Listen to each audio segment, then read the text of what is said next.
அனைவருக்கும் வணக்கம். நான் தான் உங்க கவிதா விஜயன் பேசுறேன். இன்னைக்கு நான் எடுத்துக்கிட்ட தலைப்பு, "Why I felt impossible to leave narcissistic relationships." So, இன்னைக்கு இந்த எபிசோட நீங்க கவனிக்கிறீங்க, கேட்டுட்டு இருக்கீங்க அப்படின்னாக்க, முதல்ல ஒரு விஷயம் தெரிஞ்சுக்கோங்க. நார்சிஸ்டிக் அப்யூஸால் பாதிக்கப்பட்ட விக்டிம்ஸ் புரிஞ்சுக்க வேண்டிய முக்கியமான விஷயம், நீங்க வீக் கிடையாது. நீங்க புரோக்கன் உடைஞ்சவங்களும் கிடையாது. நீங்க அவங்களால ஏமாத்தப்பட்டுட்டோம். நாம ஒரு ஃபூல் அப்படின்னு நீங்க நினைச்சிட்டு இருப்பீங்க. ஆனா அது உண்மையும் கிடையாது. அதே மாரி உங்க மேலயே உங்களுக்கு கோவம் வரும். நம்ம எப்பயே இந்த ரிலேஷன்ஷிப்ப விட்டு விலகி இருக்கலாமே. ஏன் நம்மால விலகாம நாம இதுக்குள்ளறையே இருந்தோம். ரொம்ப டீப்பா லவ் பண்ணோம். ரொம்ப பொறுமையா இருந்தோம். அவங்கள தொடர்ச்சியா மன்னிச்சுக்கிட்டே இருந்ததுனால, அவங்க நம்மள அட்வான்டேஜ் எடுத்து ஏன் நம்மள அவங்க ஹர்ட் பண்ண நாம அனுமதிச்சோம்? அப்படின்னு உங்க மேலயே உங்களுக்கு கோவம் இருக்கும். சரிங்களா? இந்த நேரத்துல நான் உங்கள்ட்ட சொல்லணும்னு நெனைக்கிற முக்கியமான விஷயம் ஒண்ணு இருக்கு. அது உண்மையும் கூட. அதாவது இந்த நார்சிஸ்டிக் பிஹேவியர் அப்படின்றது இவங்களுக்கு தான் இருக்கும் அப்படின்னு சொல்லி நம்மால யாரையுமே பிரெடிக்ட் பண்ணவே முடியாது. சரிங்களா? அத முதல்ல தெளிவா தெரிஞ்சுக்கோங்க. நார்மலா இருப்பாங்க, நல்லா சார்மிங்கா இருப்பாங்க, நல்லா சிரிச்சு பேசுவாங்க, இவங்க நல்லவங்க, நல்லா ஹெல்ப் பண்ணுவாங்க அப்படின்னு பேர் எடுத்தவங்களும் இருப்பாங்க. வெளியில போனா அப்படின்னாக்கா அவங்களுக்கு நல்ல மரியாதை இருக்கும். ஆனா, அவங்க 4 செவுத்துக்குள்ள வீட்டுல அவங்களுடைய உறவுகள்ட்ட எப்படி இருக்கிறாங்க அப்படின்றது வெளியில தெரியாது. ஸோ அப்படி இருக்கிற ஒரு சூழ்நிலையில தான் இந்த நார்சிஸ்டிக் பிஹேவியர் அப்படின்றது தல தூக்கும். பொதுவா இந்த நார்சிஸ்டிக் பிஹேவியர் உள்ளவங்களுடைய டார்கெட் யாரா தெரியுமா இருப்பாங்க? ஸ்ட்ராங்கா ஃபீல் பண்ணி லைஃப்ல ஏதாச்சும் சாதிக்கணுன்ற அந்த வெறியில இருக்கக்கூடிய அந்த ஸ்ட்ராங் பீப்பிள் தான் அவங்க முதல்ல அட்டாக் பண்ணுவாங்க. அவங்க ஃபர்ஸ்ட்டு உங்கள்ட்ட வரும்போது, உங்களுடைய ஸ்ட்ராங், கரேஜ், கான்ஃபிடன்ஸ் எல்லாமே அவங்களுக்கு பிடிக்கும். பிடிக்கிற மாதிரியும், அத ரொம்ப அட்மையர் பண்ணி உங்கள புகழ்ந்து உங்கள மாரியான ஒரு கேரக்டர் தான் அவங்க தேடிட்டு இருந்தாங்க. அப்படின்ற மாதிரியும், அவங்க வந்து உங்கள நம்ப வைப்பாங்க.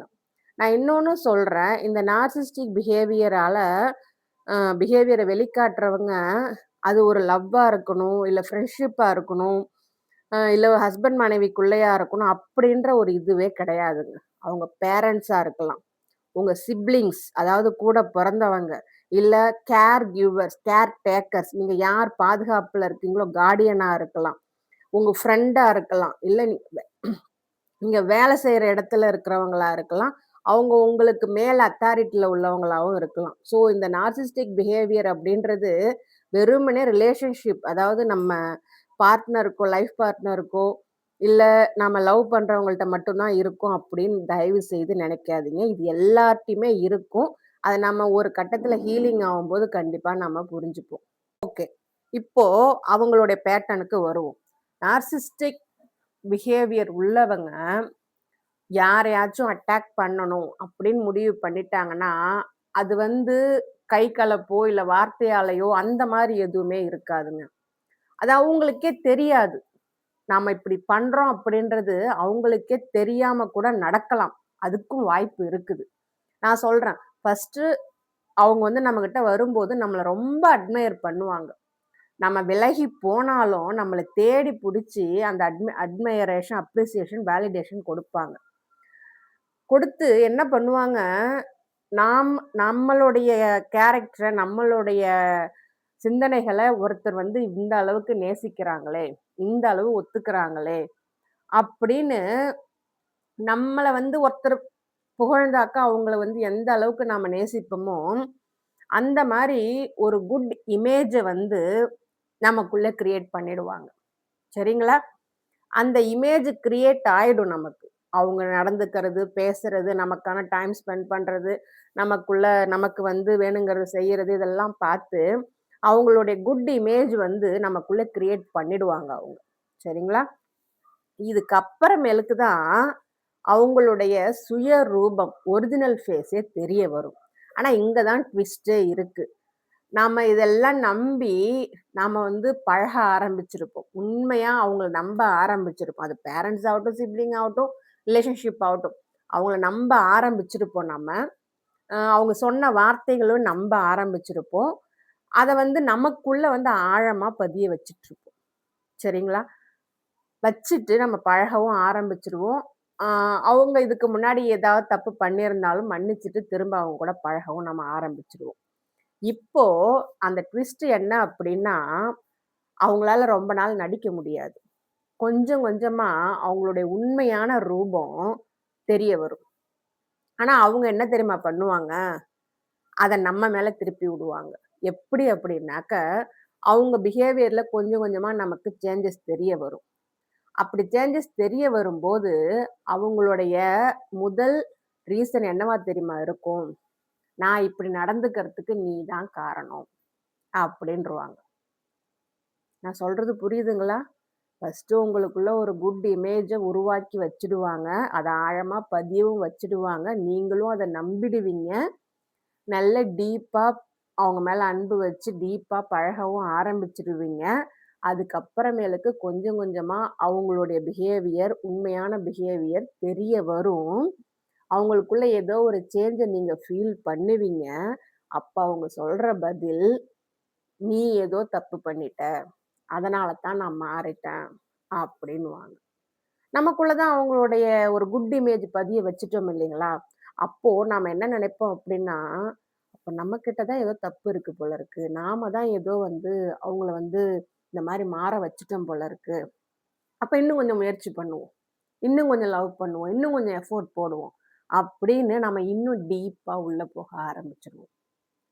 அவங்க ஒரேடியா நம்மள கட் பண்ண மாட்டாங்க. ஆனா என்ன தெரியுமா பண்ணுவாங்க? ஒரு நாள் கவனிக்கிற மாரி இருப்பாங்க. ஒரு நாள் ஒண்ணுமே இல்லாத மாரி இருப்பாங்க. நம்மளோட எதிர்பார்ப்பு ஃபுல்லாவே அவங்களுடைய குட் இமேஜ்ல இருக்கிறதுனால, அவங்க பண்ணக்கூடிய சின்ன சின்ன விஷயங்கள் நமக்கு மலை அளவு பெருசா தெரியும். அது உங்களுக்குள்ள டொப்பமைன் அதாவது ஹாப்பி ஹார்மோன்ஸ் அப்படின்னு சொல்லுவோம். Excitement hormone. அத வந்து உங்களுக்குள்ள அதிகமாக்கும். அவங்கள்ட்டேருந்து வரக்கூடிய ஒரு சிரிப்பாகட்டும், ஒரு கால் ஆகட்டும், இல்ல ஒரு மெசேஜ் ஆகட்டும், ஏதோ ஒரு சின்ன இது அவங்கள்ட்டேருந்து வந்துச்சு அப்படின்னா, அது உங்களுக்குள்ள ஒரு பெரிய ஹோப்ப உண்டு பண்ணும். ஏன்னா, நீங்க அவங்களோட குட் இமேஜ் தான எதிர்பார்த்துட்டு இருக்கீங்க. ஸோ அவங்க வந்து மாறிட்டே இருக்கிறாங்க. அதுக்கு காரணம் நாம தான் போல இருக்கு. அதனால நாம நெறைய எஃபோர்ட்ஸ் எடுக்கணும், எஃபோர்ட்ஸ் போடணும் அப்படின்னு சொல்லிட்டு, நீங்க வந்து உங்கள மாத்திக்கிட்டு நீங்க வந்து இன்னும் பழக ஆரம்பிச்சிருப்பீங்க. அந்த நேரத்துல, அவங்க இந்த மாரி சின்ன சின்ன விஷயங்கள் உங்களுக்கு குடுக்கும்போது, அத நீங்க பெருசா ஒரு கால் வந்துறக்கூடாது, ஒரு மிஸ்டு கால் வந்துறக்கூடாது, ஒரு மெசேஜ் வந்துறக்கூடாது. அவங்க அத பெருசா நெனச்சு, நீங்க அத பெருசா ரியாக்ட் பண்ண ஆரம்பிச்சுருவீங்க. ஏன் நீங்க அப்படி அத பெருசா நெனைக்கிறீங்க அப்படின்னா, அவங்களோட குட் இமேஜ் தானே நீங்க எதிர்பார்க்குறீங்க. நாம இன்னும் கொஞ்சம் எஃபோர்ட் போட்டோம் அப்படின்னாக்கா, அந்த குட் இமேஜ் திரும்ப வரும்னு தானே நெனைக்கிறீங்க. இந்த நேரத்துல, இந்த இடத்துல நீங்க தெரிஞ்சுக்க வேண்டிய அப்பட்டமான உண்மை, பயங்கரமான உண்மை என்ன அப்டின்னா, நீங்க என்னதான் பண்ணாலும், ஃபர்ஸ்ட்டு அவங்க உங்கள்ட்ட ஒரு குட் இமேஜ் உருவாக்குனாங்க பார்த்தீங்களா? அது திரும்ப வரவே வராது. நல்லா புரிஞ்சுக்கோங்க. நார்சிஸ்டிக் பிஹேவியர் உள்ளவங்க மத்தவங்கள ஏமாத்துறதுக்கு காரணமே இதுதான். உங்களுக்குள்ள அவங்க பதிய வச்ச அந்த குட் இமேஜ் அப்டின்றது திரும்ப அவங்க காட்டவே மாட்டாங்க. இல்லாத அந்த இமேஜ நீங்க திரும்ப கிடைச்சிரும்னு நம்பி, அவங்களுக்கு வேணுங்கிறதெல்லாம் குடுத்து, அவங்களுக்கு வேணுங்கிறதெல்லாம் செஞ்சு, இன்னும் உங்க அன்ப அள்ளி அள்ளி கொடுத்து, உங்கள நீங்க சாக்ரிஃபைஸ் பண்ணி, உங்களையே நீங்க இழந்து, அது வலியா, காயமா மாறி, உங்களால முடியாதுன்ற அளவுக்கு உங்கள அது போய் கொண்டு போய் விடும். இது எதுவுமே நான் தியரியா சொல்லலைங்க. என் லைஃப்ல நான் அனுபவிச்சு 40 வருஷமா நான் இந்த நார்சிஸ்டிக் லூப்க்குள்ள மாட்டிக்கிட்டு இருந்து, இந்த 4 வருஷத்துல நான் வெளில வந்தப்போ, இது அத்தனையுமே என் வாழ்க்கையில நடந்த சம்பவங்கள் மூலியமா நான் தெரிஞ்சுக்கிட்ட உண்மைகள். என் வாழ்க்கைய ஆராய்ச்சி பண்ணதுல எனக்கு கிடைச்ச தகவல்கள். ஆனா இது எனக்கு மட்டும் நடந்துச்சா அப்படின்னா கிடையாது. எல்லாருக்குமே நடந்திருக்குது. நான் அத அட்ரஸ் பண்ணியிருக்கிறேன். என்னோட அவேர்னஸ் எனக்கு கிடைச்சிருக்குது. ஆனா எல்லாருக்கும் கிடைச்சிருக்கா அப்படின்னாக்கா கண்டிப்பா இல்ல. இப்போ இந்த உண்மைய நீங்க புரிஞ்சிருப்பீங்கன்னு நான் நம்புறேன். அந்த குட் இமேஜ் அப்படின்றது உங்களுக்கு திரும்ப கிடைக்கவே கிடைக்காது. சரிங்களா? இந்த நேரத்துல அவங்க உங்கள விட்டு விலக ஆரம்பிப்பாங்க. ஆனா, நீங்க அவங்க விலகி போயிடக்கூடாது அப்படின்றதுக்காக, வலிச்சாலும் பொறுமையா இருப்பீங்க. வலிய வெளியில காட்ட மாட்டீங்க. அவங்க பண்றது உங்கள காயப்படுத்தும். ஆனா, அது காயப்படுத்துதுன்னு சொல்ல மாட்டீங்க. ஏன்னா, ஏதாவது சொன்னாங்க அப்படின்னாக்க, அவங்க நம்மள விட்டு போயிடுவாங்களோ அப்படின்ட்டு. அவங்க பண்றது எல்லாமே தப்பா தான் இருக்கும். ஆனா, நீங்க அத சொன்னீங்க அப்படின்னாக்க, "நான் சரியா தானே இருக்கிறேன். நான் பண்ணதெல்லாம் சரிதான. நீ ஏன் இப்படி இத தப்பா புரிஞ்சுக்கிற?" அப்படின்னு உங்க உணர்வுகளையே உங்கள சந்தேகப்பட வச்சு, திரும்ப திரும்ப உங்க மேல இருக்கக்கூடிய செல்ஃப் டவுட்ட அவங்க அதிகமாக்கிக்கிட்டே இருப்பாங்க. உங்க மேல இருக்கக்கூடிய அந்த செல்ஃப் ப்ளேம அவங்க இன்னும் அதிகமாக்கிக்கிட்டே இருப்பாங்க. சரிங்களா? இதெல்லாம் உங்களுக்கு தெரிய வரும்போது, உங்களுக்கு அடங்காத, கட்டுக்கடங்காத கோபம் வரும். யார் மேலனா, அவங்க மேல இல்ல. உங்க மேல. இம்மா நாள் நம்ம இவ்ளோ முட்டாளா இருந்திருக்கோமே அப்படின்னு. ஆனா நீங்க முட்டாள் இல்லீங்க. நீங்க உண்மையிலேயே உங்க இதயத்தால அவ்ளோ உண்மையான அன்ப குடுக்குற ஒரு உண்மையான ஆன்மா நீங்க. ஒரு கிரேட் சோல். ஏன்னா, ஒரு உறவ இழந்துறக்கூடாது அப்படின்றதுக்காக, அன்ப உண்மையா அள்ளி குடுக்குற ஒரு கிரேட் சோல். அத தப்பா அட்வான்டேஜ் எடுத்து புரிஞ்சுகிட்டது அது அவங்களுடைய தப்பு. ஆனா, நீங்க உங்கள தான் ப்ளேம் பண்ணிட்டு இருப்பீங்க. சரிங்களா? ஓகே. இப்படி அவங்க நம்மள விட்டு விலகி போற நேரத்துல, நம்ம விலகி போகக்கூடாதுன்னு, நாம நம்மளே இழக்கிற அளவுக்கு, நம்ம சுயமரியாதை இழக்கிற அளவுக்கு, அவங்க நம்மகிட்ட பேச மாட்டாங்க. நமக்கு வேணுங்கிறத குடுக்க மாட்டாங்க. நமக்கு ஒரு சின்ன மரியாதை கூட தரமாட்டாங்க. நம்ம இன்னும் அவங்கள பின்பற்றி வரோமா, அவங்கள சேஸ் பண்றோமா அப்படின்றத அவங்க நோட் பண்ணுவாங்க. சேஸ் பண்ணலையா, அப்ப சின்னதா ஒரு கால் ஒண்ணு பண்றது, ஒரு மெசேஜ் ஒண்ணு பண்றது. நமக்கு தான் அது அப்படியே பெரிய விஷயமா தெரியுமே. திரும்பவும் அதே லூப்க்குள்ள போறது. இப்படிதாங்க நான் என் லைஃப்ல என்னுடைய ஃபேமிலில அந்த ஒரு நார்சிஸ்டிக் டைனாமிக்ஸ்ல மாட்டிக்கிட்டு அந்த லூப்க்குள்ளேயே நான் இருந்தேன். பட் அந்த லூப்ப நான் பிரேக் பண்ணப்போ, இந்த லூப் விஷயம் எனக்கு தெரிஞ்சு போச்சு. இவங்க இப்படித்தான் நம்ம என்னதான் மன்னிச்சாலும், திரும்ப நம்மகிட்ட வந்தாலும் இவங்க இப்படிதான் பண்ணுவாங்க அப்படின்றத நான் புரிஞ்சுகிட்டேன். அதுக்கப்புறமேலுக்கு அவங்களுடைய முயற்சிகள நான் கண்டுக்கவே இல்ல. ஏன்னா நான் சுத்தமா உடைஞ்சுட்டேன். ஒண்ணுமே இல்லாம போயிட்டேன். எனக்கே என்ன அடையாளம் தெரியாத அளவுக்கு நான் மாறிட்டேன். என்கிட்ட இருந்த இந்த தைரியம்லாம் எங்க போச்சுன்னு எனக்கு தெரியல. என்கிட்ட அந்த நம்பிக்கைலாம் எங்க போச்சுன்னு தெரியல. ஆனா, இதுலேருந்து வெளில வரணுன்ற எண்ணம் மட்டும் எனக்கு இருந்துச்சு. அது என்ன ஆனாலும் ஆனா போட்டு வெளில வரணும் அப்படின்னு நான் முடிவு பண்ணிட்டேன். முடிவு பண்ணி நான் பண்ண விஷயம், முதல்ல என்ன அவங்களோட நிழல்லேருந்து பிரிச்சு எடுத்தேன்.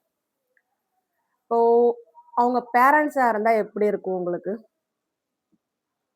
நாம அவங்கள விட்டு பிரியும்போது, நமக்குள்ள ஒரு குற்ற உணர்வு வரும். ஐயோ! நம்மள பெத்தவங்களாச்சே, நம்மள வளர்த்தவங்களாச்சே, நமக்காக இவ்வளவும் பண்ணவங்களாச்சே அப்படின்னு. ஆனா உண்மையிலே நான் ஒரு கேள்வி கேட்கிறேங்க. அவங்க இவ்வளவும் பண்ணுனாங்க அப்படின்றதுக்காக, அவங்க குடுக்குற டார்ச்சர, அவங்க குடுக்குற எமோஷனல் காயங்கள தாங்கிக்கிட்டு இருக்கணும்னு ஏதாவது அவசியம் இருக்கா? கண்டிப்பா இல்லன்னு தான் நான் சொல்லுவேன். ஏன்னா அவங்க குடுக்குற எதுக்குமே அர்த்தம் கிடையாது. ஓகேங்களா? இதுவே ரிலேஷன்ஷிப்பா இருந்தது அப்படின்னாக்க, நீங்க வெளியில வர்றதுக்கு உங்களுக்கு எவ்வளோ வலிக்குதோ, அத விட அதிகமான வலிய நீங்க ரிலேஷன்ஷிப்ல இருந்துகிட்டே இருந்தீங்க அப்படின்னா, கண்டிப்பா ஃபீல் பண்ணுவீங்க. தைரியமா வெளியில வாங்க. ஃபர்ஸ்ட்டு வெளியில வரும்போது, அந்த குற்ற உணர்வு உங்கள புடிச்சு ஆட்டும். அதுவும் இல்லாம, அவங்க டக்குன்னு விட்டுட்டு போறேன்னு சொல்லவே மாட்டாங்க. அந்த வார்த்தை அவங்கள்ட்டேருந்து வராது. அந்த முடிவ நாம தான் எடுப்போம். அவங்க சொல்ற பதில் அதுதான் இருக்கு. நான் சரியா தான் இருக்கிறேன். நீ தான் விட்டுட்டு போகணும்னு நினைக்கிற அப்படின்னு நம்மளே குறை சொல்லுவோம். சொல்லிட்டு போகட்டும். ஆனா நமக்கு நம்ம நிம்மதி முக்கியம். வெளியில வாங்க. ஃபர்ஸ்ட்டு வெளியில வாங்க. வந்ததுக்கு அப்புறமேலுக்கு கொஞ்சம் கொஞ்சமா யோசிங்க. என்ன நடக்குது? ஏது நடக்குது? அப்படின்னு. குற்ற உணர்ச்சியா தான் இருக்கும். நான் எடுத்தது சரியா? தப்பா? அப்படின்ற ஒரு கேள்வி உங்கள போட்டு கொடைஞ்சுகிட்டு இருக்கும். ஆனா நீங்க எடுத்த முடிவு சரிதான். அது ஒண்ணும் அமைதியான முடிவா இருக்காது. அந்த அளவுக்கு காயப்படுத்துற முடிவா தான் இருக்கும். ஆனா நீங்க எடுக்கிற முடிவு சரியானது தான். நம்மள ஏன் அந்த ரிலேஷன்ஷிப்ப விட்டு வெளில வர்றது நம்மால முடியாது அப்படின்னு ஒரு இத நமக்கு உருவாக்கி வச்சிருக்காங்க அப்படின்னாக்க, இப்ப நான் சொன்னது எல்லாமே தான். அவங்க குடுக்குற சின்ன சின்ன ரிப்ளேவும், சின்ன சின்ன அங்கேருந்து வரக்கூடிய சின்ன சின்ன நல்ல செயல்கள் வந்து நாம எதிர்பார்த்துட்டு இருக்கக்கூடிய அந்த குட் இமேஜ போய் தொடுறதுனால இவங்க எப்படியும் திருந்திருவாங்க. இவங்க எப்படியும் நல்லபடியா மாறிடுவாங்க.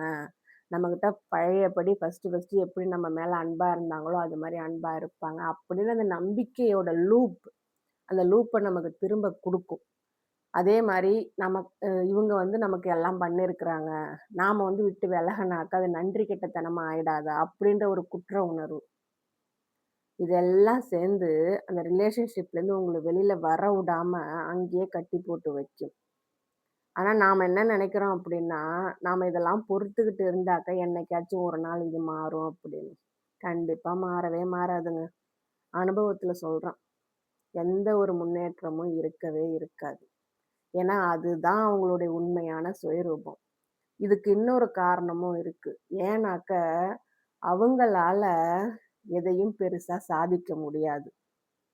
எதையும் நம்பிக்கையோட அணுக முடியாது. இதெல்லாம் பண்ற இந்த மாரியான ஒரு தைரியமான குணம் உள்ள நம்மள, அவங்களால ஏத்துக்க முடியாது. அதனால நம்மள டவுன் பண்ண தான் பாப்பாங்க. நம்ம கேரக்டர்லேருந்து கீழ இழுத்து விடுறது தான் அவங்களுடைய வேலையே. ஸோ அத புரிஞ்சுக்கிட்டீங்க அப்படின்னாக்க, ஆட்டோமேட்டிக்கா அந்த ரிலேஷன்ஷிப்லேருந்து நீங்க வெளில வந்துருவீங்க. இத நான் பேசும்போது, என்னுடைய வாழ்க்கை எனக்கு அப்படியே கண்ணு முன்னாடி ஓடுது. என்னோட 40 வருஷ வாழ்க்கையில நான் அனுபவிச்ச அந்த நார்சிஸ்டிக் அப்யூஸ் எல்லாமே என் கண்ணு முன்னாடி ஓடுது. எனக்கு இப்ப எமோஷனலா நான் ஃபீல் பண்றேன். ஆனா, இதெல்லாம் தெளிவா எடுத்து சொல்லக்கூடிய மனநிலையில இப்ப நான் இருக்கேன் அப்படின்னா, அதுக்கான ஒரே காரணம், நான் அத விட்டு வெளில வந்தது தான். நான் இந்த லூப்ப உடைச்சு எப்படி வெளில வந்தேன்? அவங்கள விட்டு வெளில வர்றது அந்த குற்ற உணர்ச்சியா இருக்குன்னு நான் நெனச்சேன் இல்லையா? அத நான் எப்படி குறைச்சேன்? அப்டின்னா, அவங்கள்ட்ட நான் போய் சொல்லி பார்த்தேன். எனக்கு இதெல்லாம் இவ்ளோ கஷ்டமா இருக்குது, இவ்ளோ வலிக்குது நீங்க பண்றது அப்படின்னு. அப்பல்லாம் எதுவுமே இல்லையே! இது ரொம்ப சாதாரண விஷயமாச்சே! அப்படின்னு அவங்கள்ட்டேருந்து ரிப்ளை வந்ததுக்கு அப்புறமேலுக்கு, அவங்கள்ட்ட எதையுமே எக்ஸ்ப்ளைன் பண்ணி பிரயோஜனம் இல்லன்னு புரிஞ்சுகிட்டதுக்கு அப்புறமேலுக்கு, அவங்கள்ட்ட எந்த ஒரு கேள்வியும் கேட்காம அமைதியா விலகி வந்தேன். இது முதல் ஸ்டெப்பு. 2வது இந்த டோபமைன் ட்ராப்புன்னு சொன்னேன் இல்லைங்களா? அவங்க குடுக்குற சின்ன சின்ன விஷயங்கள் நம்ம உடம்புக்குள்ள அந்த ஹாப்பி ஹார்மோன அதிக அளவு சுரக்க வைக்கும். அது நம்மள திரும்ப அதே இடத்திலேயே இருக்க வைக்கும். அதையும் கட் பண்ணேன். சரிங்களா? ஒரு நாள் வந்து நம்மள பாசமா பார்ப்பாங்க, பாசமா பேசுவாங்க. ஆனா, அடுத்த நாள் நம்ம யாருன்னே தெரியாத மாரி நடந்துப்பாங்க. நமக்கு சைலன்ட் ட்ரீட்மெண்ட் குடுப்பாங்க. ஸோ, இதுவுமே எனக்கு தேவையில்ல.